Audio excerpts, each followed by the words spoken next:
রাধে রাধে বন্ধুরা, চলে এলাম আরেকটি ব্লগ নিয়ে। তো দেখো, কালকে মহামনসার পুজো ছিল, তার জন্য আমি উপোস করেছি। তা আগের দিন দেখিয়েছি বাদ ছিল, তো পুজোর দিনে সকাল সকাল স্নান টান করে আমি ঠাকুর নিত্য সেবা করে নিলাম। আর এদিকে লুচি তরকারিও করে নিয়েছিলাম। আর আমার বরের মামা বাড়িতে মনসা পুজো হয়। তো দেখো, যাচ্ছিলাম, যেতে যেতে রাস্তাতে একটা মূর্তি দেখতে পেলাম মা মনসা, সেখানে একটু প্রণাম করে নিলাম।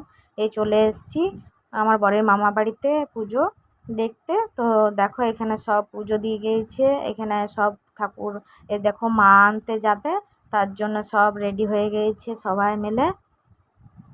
দেখো সবাই যাচ্ছে পুকুরে। দেখো মা নিয়ে চলে এলাম আমরা, দিয়ে এইখানে মাকে এবারে বরণ করা হবে, তার জন্য আমরা সবাই দাঁড়িয়ে আছি। তো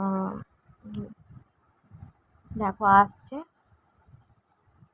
অনেক কাজই ছিল সকাল থেকে, তো সেগুলো তোলা হয়নি। মা ঘর ঢুকছে, মাকে বরণ করে নেওয়া হবে হবে এবার। সবাই দাঁড়িয়ে আছি।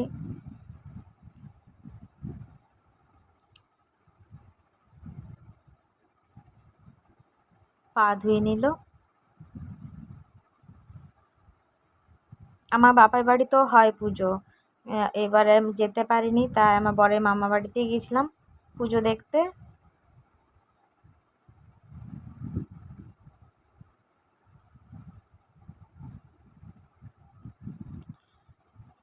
তো ভিডিওটি তোমাদের যদি ভালো লেগে থাকে অবশ্যই লাইক করে দিও, কমেন্ট করে যেও, শেয়ার করে দিও। চেষ্টা করছি ছোট ছোট একটু ব্লগ দেওয়ার। দেখো মাকে আমরা বরণ করে নেব।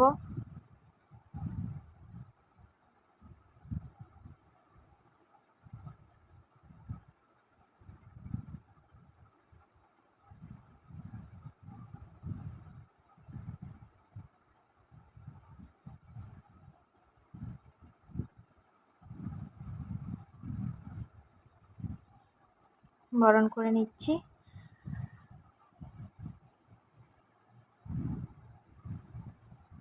এডিট করার জন্য কালকে ভিডিওটি ছাড়তে পাইনি, তাই আজকে একটু ফাঁকা পেয়েছি।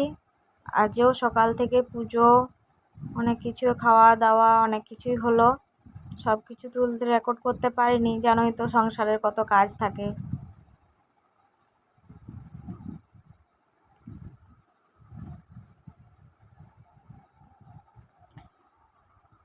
আজকে সকালে এটা